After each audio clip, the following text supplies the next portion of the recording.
Hello, my name is Sabine Cotte. I'm a private conservator and I'm also an honorary fellow of the Greenwood Centre for Cultural Material Conservation at the University of Melbourne, where I teach as a casual teacher.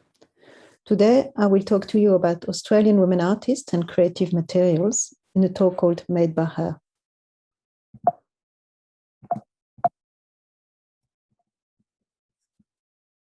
Sorry. So, why do we look at the materiality of artworks? And what are we, as conservator, looking at? We want to understand the maker's knowledge because the working processes are important in understanding the behavior of material and how things age. But we want also to put this materiality into context, the social context, the historical context, the artistic context, because all these processes embody layers of significance that play an essential role in making decisions for conservation. Conservation is about preserving meanings, and to do so, we need to understand these meanings. You need to extract knowledge from the works or from the literature or in contemporary art from the artists themselves. So from materials to work of art, we can use a conservator's forensic eye and knowledge of material to read a work of art. So let me take you through a journey through the work of Mircea Mora, born in 1928 and died in 2018, and then have a quick overview of other contemporary women artists in Australia. This is the title of a paper I gave in ICOMCC in 2017, delving in detail into the creation of this particular artwork. Today I will be giving you only the main conclusion. So this work is a public artwork located in Flinders Street Station, the main twin station in Melbourne, with a lot of people passing through when we're not in lockdown. And this work has been registered to Victorian Heritage Database since 1994. The central part is a mosaic. So why a mosaic? Mircea won the competition for this mural over 6 other artists, and all were men. And that's something she really emphasized several times when she talked to me, that she was very proud to have won the competition over male artists. And she really wanted to make a mark on the city. And what better way than using a technique as difficult and demanding than mosaic? It's labor intensive, therefore it's expensive, but it carries also ideas of majesty, of opulence, of eternity, mainly because it remains on mostly prestigious public buildings and usually celebrates important figures and events, either religious or lay people. What a better way to make a lasting impression and imprint her name in the history of the city and the history of art at the same time. But of course, Mircea being Mircea, that didn't mean just following the tradition. She revisited it to appropriate the technique while retaining its effect. She was really inspired by the Byzantine mosaics of Ravenna and San Marco in Italy. And as you can see here, she borrowed decorative patterns like the zigzag frieze or the scale motif on the right, and she reinterpreted it, put them again in the mosaic, but her way, with different colors and different vibrations. She also followed the tradition of synopia drawing on the wall, drawing in a dark red color.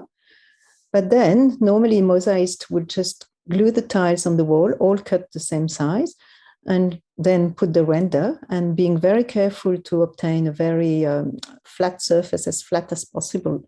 But Mircea didn't want that. She cut the tiles many different sizes and many different shapes, and she deliberately pushed them in the mortar at different angles. So you can see on the right, she obtains this really undulating surface, animated to enliven it, in her words, and that really glitters at every time of the day when the light catches it.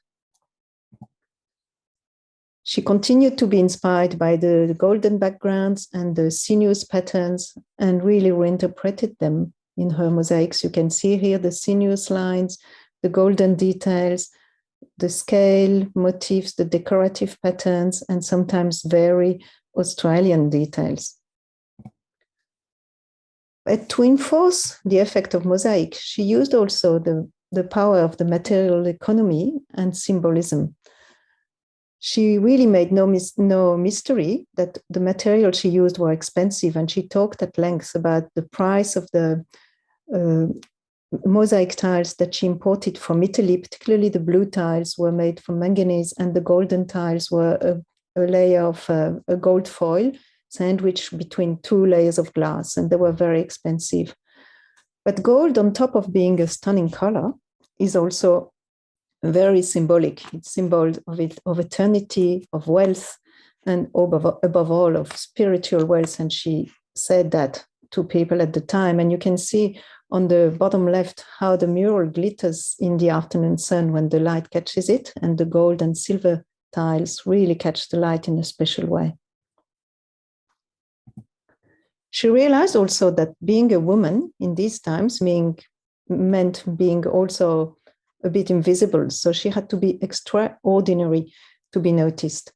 She was conscious very early of the power of the artist image, and she exploited it in her eccentric sense of dress, the quirky behavior every time she went in public. As you can see here, the outfit she's wearing on the scaffold, maybe it's not the most practical outfit to do mosaic, but that didn't deter her. She really wanted to be noticed. You see on the right, when she was very young in 1954, that she was very anti-conformist already in her way of dressing, and nobody in Melbourne at the time was dressing this way. And her children have commented that they were sometimes very embarrassed when she went to pick them up at school because she wasn't dressed like the other moms. But you can see in the center in this page of her diary how carefully curated her image was, because she planned her outfits, not all the time, but often. And here she's commenting, I will wear this crocheted bonnet I made, and this belt I bought on a flea market. And it worked. It worked really well. And she was really in the media very often just for a sense of dress more than for her art.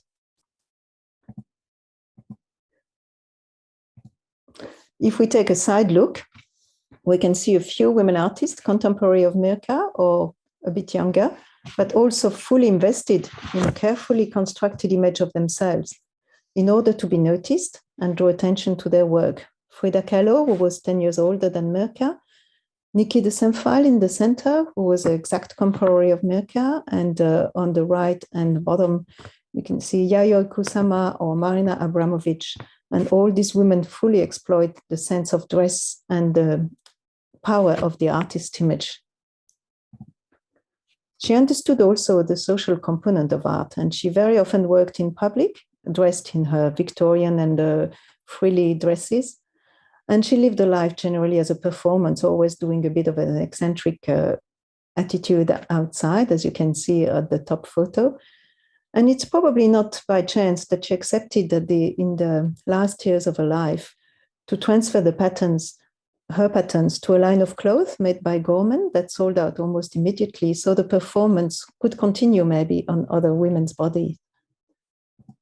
But all this should not obscure the fact that Mirka's career started well before the Flinders Street mural in 1986.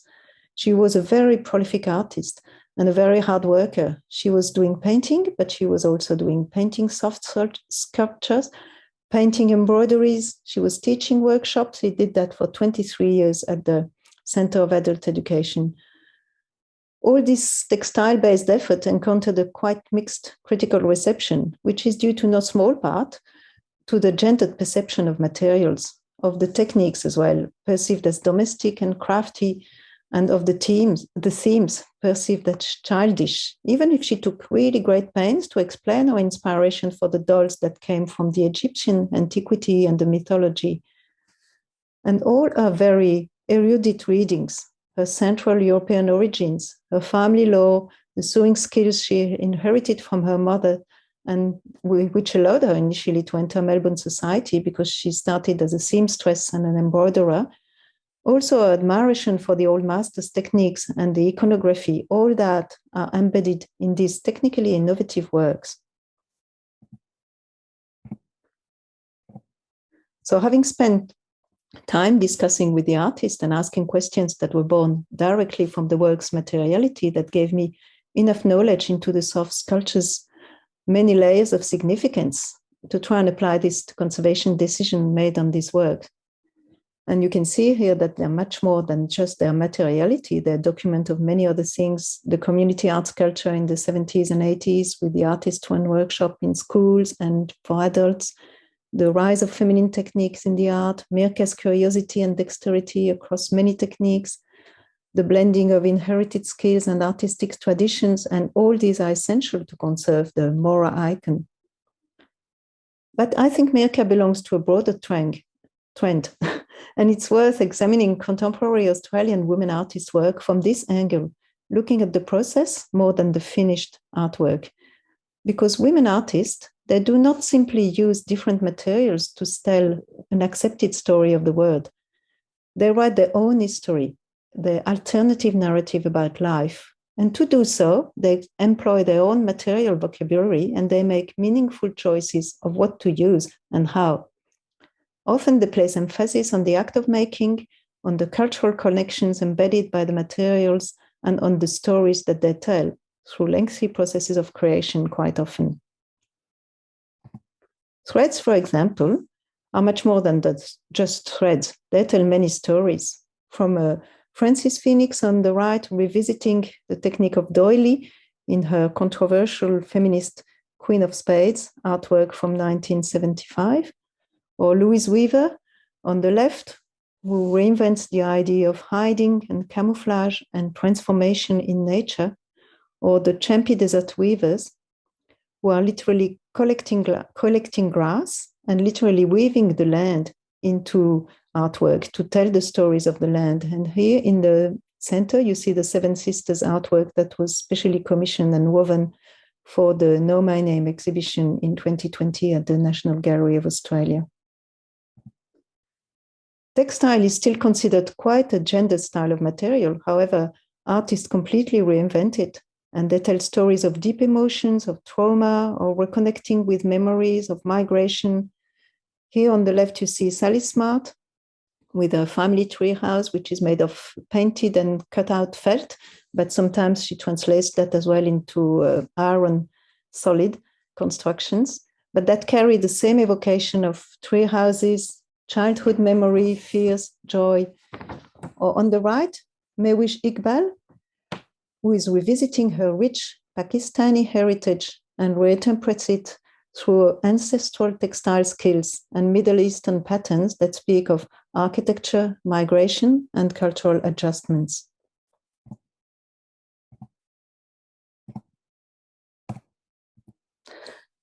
Women have a strong connection with nature, and they speak of growth, of birth, of fragility of species, and the fragility of the environment, like Janet Lawrence on the left, who has plants growing within our artworks, or Glenda Nichols on the right, who is weaving with materials that embed the richness of the land in her big nets. I mean, that one was probably, I think, was woven with synthetic thread due to the sheer size of it, but generally she collects the grasses and weaves them into the nets.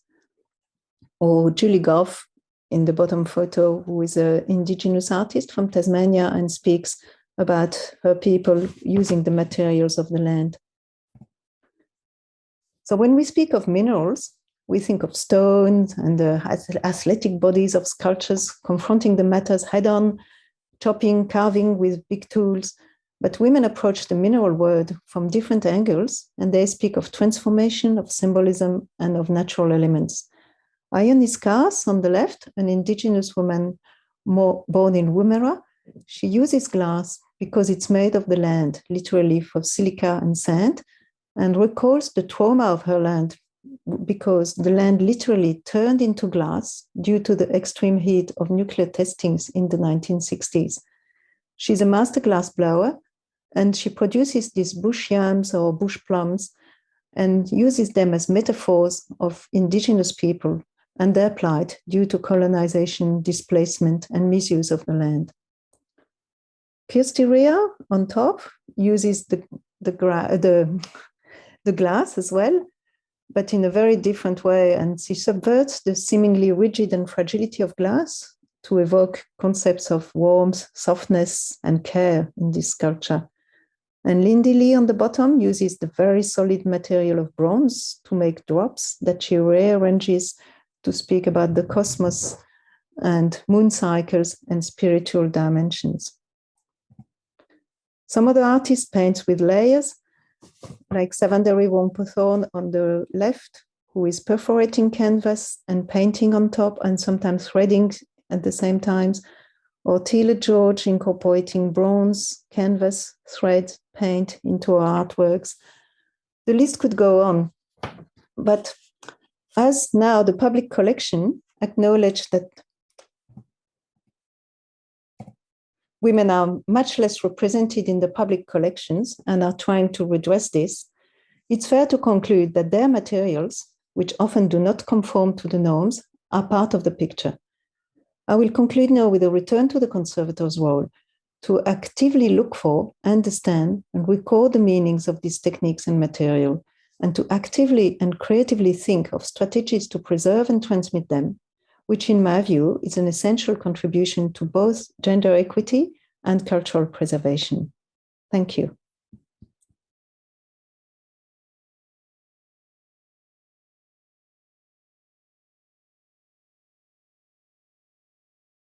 Good evening, everyone. My name is Jocelyn Evans, and I'm speaking to you from my home, which is on the traditional land of the Ngunnawal and Ngambri people, and I pay my respects to their elders, past, present, and emerging. I've had the privilege of being a paintings conservator at the National Gallery of Australia for the last 8 years, and tonight I'll be sharing with you some of the story behind a major ongoing project the gallery has undertaken in the area of gender equity. On the 14th of November 2020, the gallery opened the doors to part one of its new two-part exhibition, Know My Name, Australian Women Artists 1900 to Now. Showcasing over 500 artworks and representing more than 250 women artists, it is possibly the largest exhibition of Australian women artists to ever be staged. Yet this exhibition is just one piece of the gallery's Know My Name campaign, a gender equity initiative the gallery launched in May 2019. The gallery describes Know My Name as a celebration, a commitment, and a call to action. Know My Name celebrates the work of all women artists with an aim to enhance understanding of their contribution to Australia's cultural life. Under current director Nick Mitsevich, the gallery has been going through a process of self-examination with regard to gender equity, and has been transparent with this journey using the gallery website to make statements such as, in 2019, the gallery committed to change, establishing guiding principles for gender equity in collection development, programming, and organisational structures. Introducing the Know My Name campaign, the gallery acknowledges and is inspired by work done recently to promote gender equity in the arts, particularly by the Countess Report, now supported by the Sheila Foundation.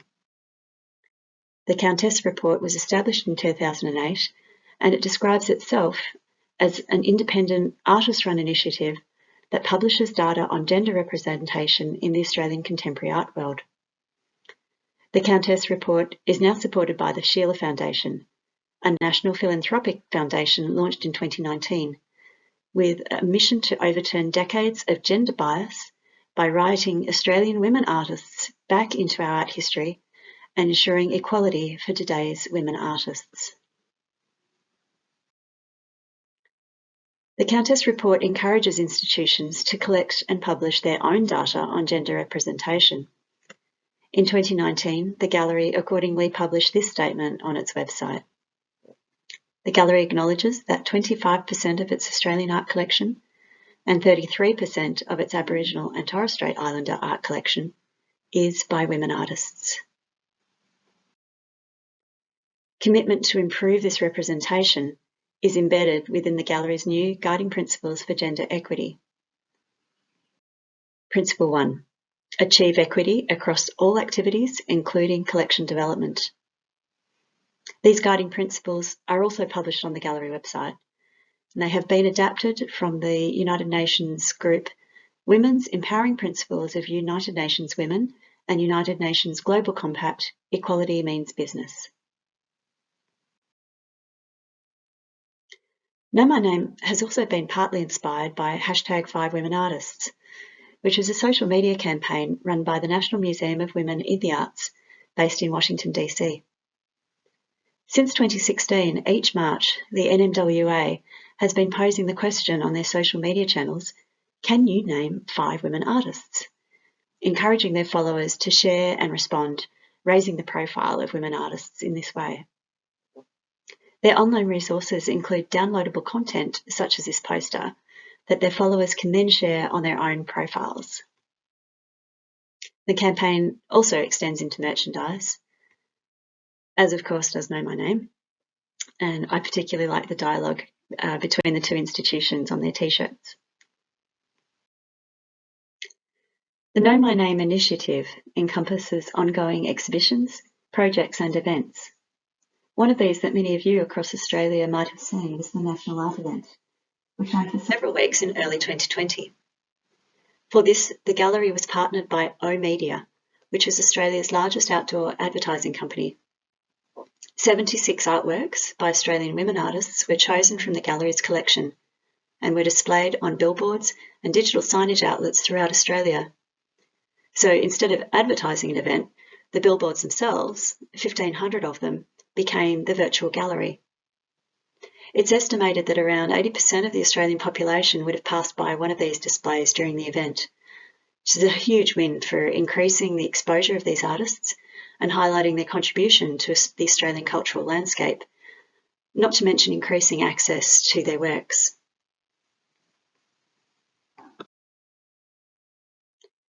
The flagship event for the Know My Name campaign is, of course, the exhibition, Know My Name, Australian Women Artists 1900 to Now, at the Bricks and Mortar Gallery itself. Part 1 was on display from November 2020 to May 2021, and Part 2 opened in June of this year and is due to close in January next year, pandemic permitting. The range of artworks and materials presented in the exhibition is diverse. There are paintings, sculptures, drawings, photography, prints, textiles, installation works, time-based media, assemblages, collage, and artworks crossing over the traditional material divides. And one of the exhibition's aims is to show how artistic practices more associated with women than men, such as craft and textile practices, have historically been considered of less worth than the high art practices, such as sculpture and painting. This exhibition presents them with equal standing. The challenges in putting the exhibition together were many, but the biggest would be 2 major changes that occurred as a result of the COVID pandemic. Originally, Know My Name was going to be a single exhibition due to open in May 2020. However, due to the COVID shutdown, the opening was delayed several months to November. And with the rescheduling of other exhibitions, it was decided to devote more gallery space to Know My Name, resulting in a footprint that was twice as large as originally planned. The curatorial and design team accordingly spent the next few weeks in shutdown, rethinking and redesigning an expanded version. Unfortunately, a COVID-related issue appeared during the install period a few months later. Delays in the arrival of some necessary building fixtures due to the global pandemic meant that the refurbishment of the additional gallery spaces could not be completed in time. Rather than pushing back the opening date for a second time, the gallery made the tough decision to again rethink the exhibition and, rather than reduce it in size, present it in 2 parts instead of 1. This involved a second major redesign of the available floor spaces in a very short space of time, actually after installation had already commenced, for which the curatorial, design and exhibitions teams are to be commended. Also deserving of praise is the registration team's efforts in contacting all the lenders and negotiating the changes, slightly complicated by the fact that a significant number of the borrowed works had already arrived at the gallery in readiness. As the gallery has borrowed broadly for this exhibition, many of you may have been indirectly involved too by preparing and documenting these loans, and for this the gallery is very grateful, particularly with the unavoidable last-minute changes. A further difficulty resulting from the pandemic was that due to lockdowns around the country, artists and conservators were not able to come to Canberra to assist with the installation of their works. So several particularly complex installations, such as Transfer Station by Mira Gochak, had to be done with the artist or conservator, in this case the artist, overseeing and consulting on the process via video link.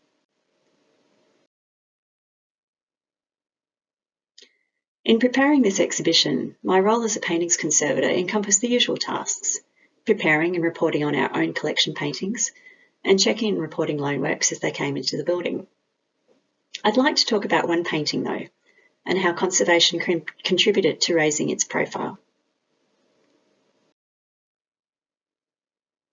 Working on Know My Name gave our curatorial team an opportunity to identify gaps in the permanent collection and fill them where possible.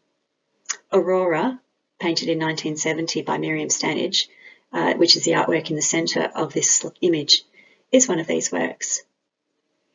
It's an exciting new addition to the gallery collection and was acquired just in time for the original exhibition date. Miriam Stanage worked across a variety of media, including painting, printmaking, collage, and photography. In Aurora, you can see how she embraced hard edge and colour field abstraction. She acknowledged being impressed by the paintings of Kenneth Noland and Joseph Albers in Sydney at the highly influential exhibition 2 Decades of American Painting, which contained works from Museum of Modern Art that travelled to the Art Gallery of New South Wales and the National Gallery Victoria in 1967. In Aurora, you can see her taking these ideas and working them out on her own in the relative isolation of Perth in the late 1960s. The painting was gifted to the gallery by the Stanage family in 2019. Although in a stable condition, it was somewhat grubby and dishevelled when we received it. And as it had arrived too close to the opening date and was reasonably presentable to a non-conservation eye, we weren't able to commit to a full conservation treatment before exhibition. But then, when COVID struck in March 2020, we found that not only was the exhibition date pushed back, but we were fortunate in conservation in being able to continue to work on site, with many of our work deadlines put on hold. This window of time enabled us to give this artwork a full treatment. Cleaning tests had already shown that, apart from some accretions, much of the surface dirt and marks were going to be problematic to remove, and so the main treatment was going to be selective in painting with watercolour and gouache to reduce the appearance of marks and surface damages. The most standout damage was long etched lines of white going through the bands of pink at either edge, which you should just be able to see in this image. The treatment wasn't going to be perfect. The paint film is very thin and uniform, and quite often in these cases the retouching looks different depending on where the viewer stands in relation to the angle of light. The treatment outcome that I could hope for was to improve the overall appearance rather than make every damage completely disappear. Usually I wouldn't showcase this type of simple treatment. It was a water-based retouching and a less than perfect result, squeezed into a pocket of time created by unusual circumstances. But under the encouragement of our social media manager, we put together a brief post for Facebook and Instagram. And this is the Facebook post. Like most of our conservation-based posts, it was well received, with many likes and positive comments. And in this way, this one painting and this one artist gains the attention of a new audience amongst the gallery's followers on social media, which number at over 160,000 for Instagram and 126,000 for Facebook. I was appreciative that a member of the Stanage family made a positive comment on the Facebook post, who wouldn't have seen any aspect of the treatment otherwise. Showcasing the work of conservation, even in this simple way, emphasises how we care for artworks in our collections. Hopefully this gives other potential donors the confidence to give to institutions, knowing that their gifts will be well cared for. To conclude, the Know My Name campaign goes beyond an exhibition or putting an artwork on display. It has been about raising awareness of a swathe of artists that may have been overlooked in their time, and about increasing access to their artworks. Conservation has an important role to play in ensuring that all artworks that come under our care can present as well as the artists might hope for. In the case of women artists, there are likely to be more neglected artworks coming into our studios to be readied for display now and in the future. Certainly this will be the case at the gallery with its commitment to equity in our ongoing collection development. But it's not just in care that conservation can contribute. Conservation stories, research, website content, even social media posts can all contribute to raising the profile of any individual artwork, artist or group. Conservation stories, even the simple ones, can provide another hook into capturing the public's attention or interest. I will end now with a hope from Dame Quentin Bryce that, for many people, Know My Name will open up new ideas and fresh conversation, but for many of us too, it will give us cause to reflect on the stunning contribution of women artists to our society. Thank you for listening. Just like to say that I'm very grateful to these wonderful colleagues who were very generous with their time and expertise when I needed help in putting this presentation together. Thank you.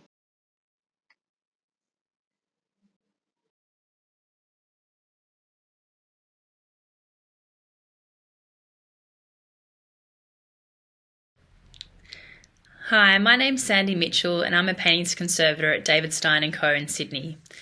The title of my paper today is Wendy Paramor at Casula Powerhouse Arts Centre, an introduction to her story and her paintings. I hope you find it interesting. In 2016, David Stein & Co undertook a condition survey of the Paramor collection at Casula Powerhouse Arts Centre, and my colleague Julia Sharp and I conducted the assessment. At the time, my limited knowledge of Paramor was that she was one of only 3 women artists included in the seminal 1968 exhibition The Field, held at the National Gallery, Victoria. As I wandered through the collection store at CPAC, I soon discovered that they really do hold the treasure trove of Paramor's life work. I also discovered that there is so much more to this artist and her story than what is mentioned fleetingly, if at all, in books on Australian art. Wendy Paramor was indeed a maker, in the truest sense of the word. She began as an artist before expanding into sculpture and even fashion design. She drew and wrote poetry all her life. She even built her own mud brick house, which was designed by her friend, the architect Philip Cox. On the outskirts of Western Sydney, the house was to become her sanctuary and studio from 1966 to 1975. In 1975, Wendy Paramor tragically died at the age of 36. Her son Luke, named for the patron saint of painters, was only 6 years old.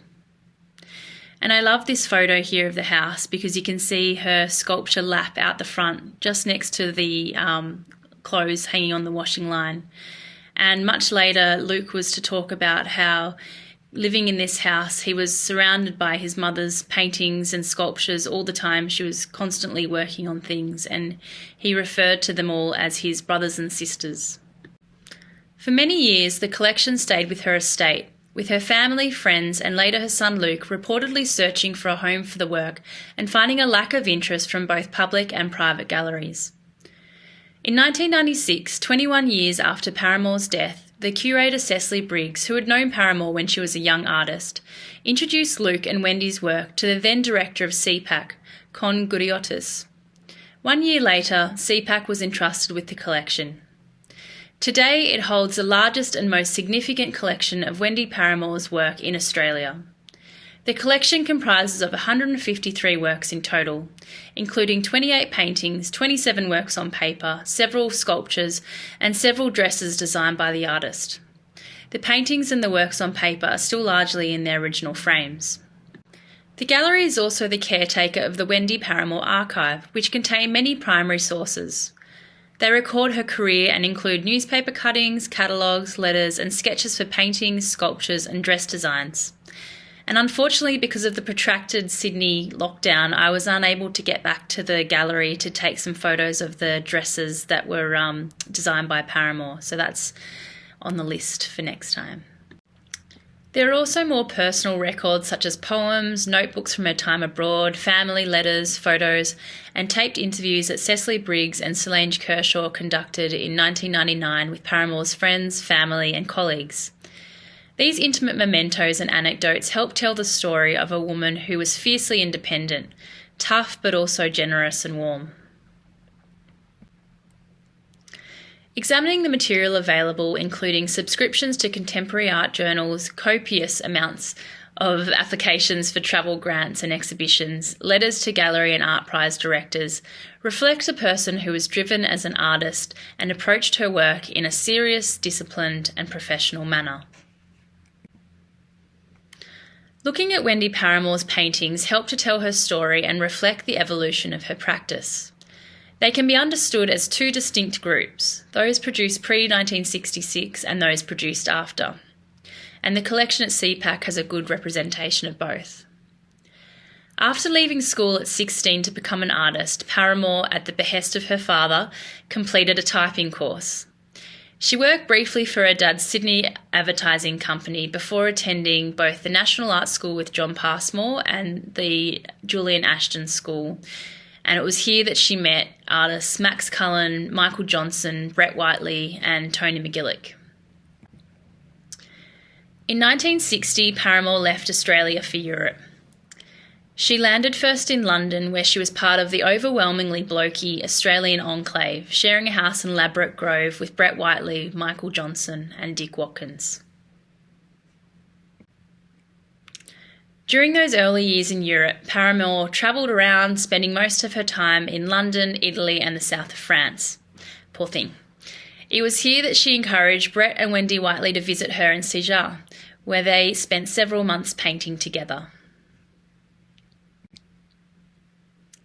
Paramore's paintings from this time have been described as delicate and painterly. The works are largely abstract, although the sensuous, organic lines are informed by the landscape.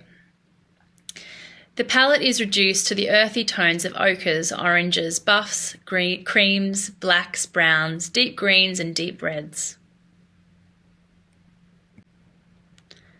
The application of the paint appears to be fast and free, often leaving the lines of charcoal underdrawing and priming layers exposed. And the picture plane is often raised or non-existent, as if the landscape is being viewed aerially.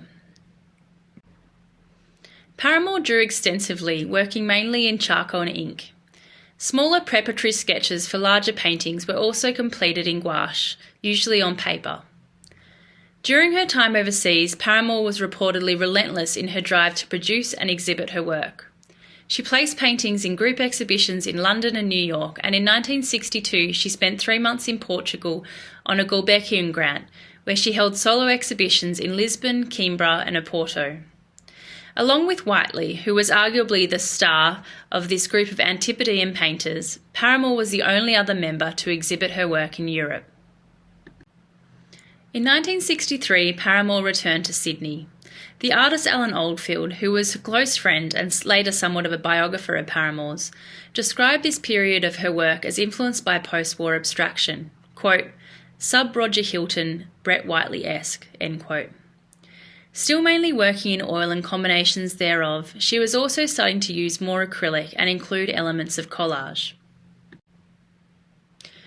To date, little analysis of Paramore's painting materials has been carried out. She did sometimes record her materials on the backs of her works or in passing in her notebooks, but really this information is quite limited. Her materials at this time have been recorded mostly as oil or as a combination of oil and PVA, and she did occasionally record using acrylic. Her supports at this time are recorded mainly as various types of board and canvas. In 1965, Paramore held her first solo exhibition at Waters Gallery in Sydney. A few days after the show ended, she left for a brief stint to America, where she had another solo show at Bognar Gallery in Los Angeles. Both shows were generally well received by critics and the public. After 1965 and the success of the two exhibitions, Paramore moved decisively away from the earth-toned, semi-figurative landscape works for which she had become quite well known. Instead, she started to produce large, formalist, hardline paintings in bright and contrasting colour fields. Art critics and historians have debated the reason for this seemingly sudden departure in artistic style. However, a natural evolution towards further abstraction had become apparent in the 2 years since Paramor had arrived back in Sydney. The influence of the work that she saw in Europe, and especially in the US, can also not be denied. In 1966, Paramor became closely involved with the Central Street Collective.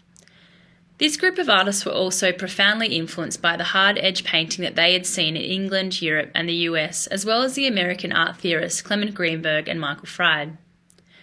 Many of the founding members were those that Paramor had spent time with in London in the early 60s, who on their return to Sydney had experienced the contemporary art scene as somewhat of a time warp. As Vernon Treweek recalled, quote, "The hard-edge movement and school wasn't happening in Australia. We had to make it happen," end quote. It's worth noting that Wendy Paramor was the only woman granted admission into the core nucleus of this male-dominated collective. Although only operational for 5 years, the Central Street Gallery was seen as a significant moment in Australian art that spawned much debate and discussion over the nature and future of painting. Over the years, they put on a series of exhibitions championing hard-edge painting. This included solo and group exhibitions of the Central Street Group, as well as many English and American painters. Other galleries to support the hard-edge style at this time in Sydney included Waters Gallery and Gallery A. The same year that she joined Central Street Gallery, Paramor moved out to her property in Hoxton Park, and it was while living on this property that she produced the bulk of her hard-edge paintings, for which she has become retrospectively what most well known. It's worth noting, though, that at the time she really did receive very little critical praise for these works. In discussing her approach to composing paintings during this time, Paramor said, quote, "I'm keen on the extension of a form, the permutations of a form. I have made 250 separate paintings from the variations of one basic form." End quote. The geometric and recurring shapes prevalent in these works also allow us a glimpse into Paramor's technique. The lines are all drawn freehand in pencil, which are often still visible under the meticulously hand-painted shapes. In works of this time period, Paramor also often used the exposed, unprimed canvas as part of the composition. On examination of these works, you can see that the measurements of the shapes are all precisely calculated and rendered according to the internal logic of the design. The application of the paint is flat and precise, with no overlapping colour fields. Despite this, the hand of the artist is often still visible in the subtle gestural application of the paint. The colour palette of the works post-1965 can be understood as a study in tone and a continuation of colours taken from Paramor's immediate environment. Of Paramor's works at this time, fellow painter Roland Schlicht stated, quote, "The pictures were tough. I think probably of all those avant-garde painters at the time, she was probably the hardest to take. Wendy's sense of colour could best be described as bizarre, really strange colour combinations. When they worked, they really worked, but the most unlikely colours one could ever think to put together.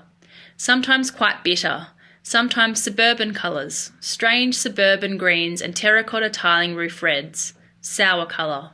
End quote. The inventory of materials listed during this time in her practice parallel those of Paramor's fellow hard-edge painters. It reflects the excitement of the times attached to the ever-expanding menu of paints based on synthetic resins.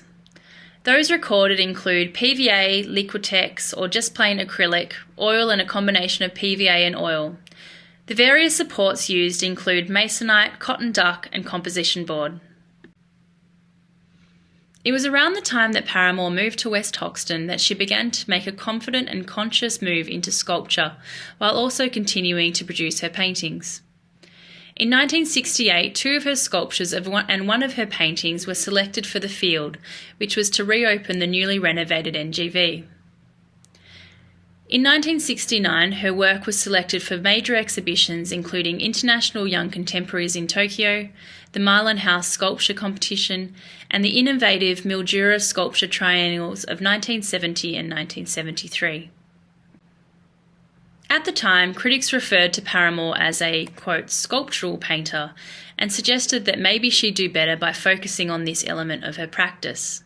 However, Alan Oldfield argues that this was a misconception and that Paramor's sculpture is a three-dimensional excursion into those unitary, repetitional concerns of her painting. In 1973, Wendy Paramor was diagnosed with a cerebral tumour and sadly died 2 years later.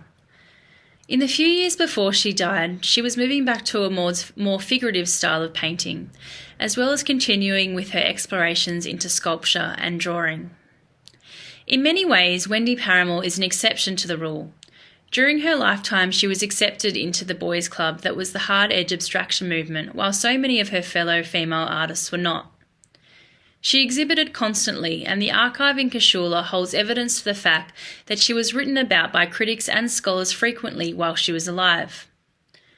However, the narrative of what happened to Wendy Paramor's work and legacy after she died is one that sadly parallels so many female artists.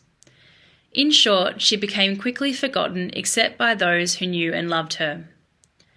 At the time of her death, she had received a few mentions in several important Australian art texts. However, her work was not represented by any state or regional galleries.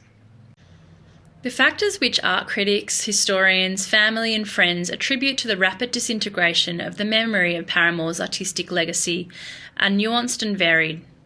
They range from the dissemination of the collection amongst family and friends, which led to a loss of provenance and a loss of cohesion, to the condition of the works themselves, which is a topic that I'll be returning to later. Another contributor may be the fact that there was a shift in perception of the hard-edge style towards it being thought of as unfashionable at around the time that Paramor died. Systemic misogyny of the art world must also be acknowledged. In the year 2000, 25 years after the artist died, Casula Powerhouse held the first ever retrospective of Paramor's work, Paramor Lost and Found, curated by Cecily Briggs. In preparation for the exhibition, Briggs managed to track down a further 160 works, many of which were subsequently acquired by or donated to Casula Powerhouse Arts Centre. The retrospective exhibition was largely seen as a success for the gallery and a revival of sorts of Paramor's contribution to Australian art. In discussing the exhibition at the time, several critics did note the poor condition of the works, however. While some conservation funding had been found and spent prior to the retrospective, it was notably spent on treating and refabricating the sculptures and on producing some of the dresses from Paramor's original designs. As may have been evident to you as you viewed this presentation, some of the paintings in the collection at CPAC can still be considered in fair to poor condition. Condition issues are what you would expect to see on works produced with the novel materials of the 60s and early 70s, especially after periods of questionable storage environments.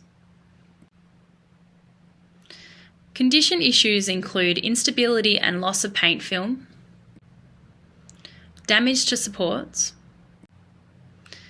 losses, accretions and ingrained dirt, scratches and marks, moisture exposure and associated issues,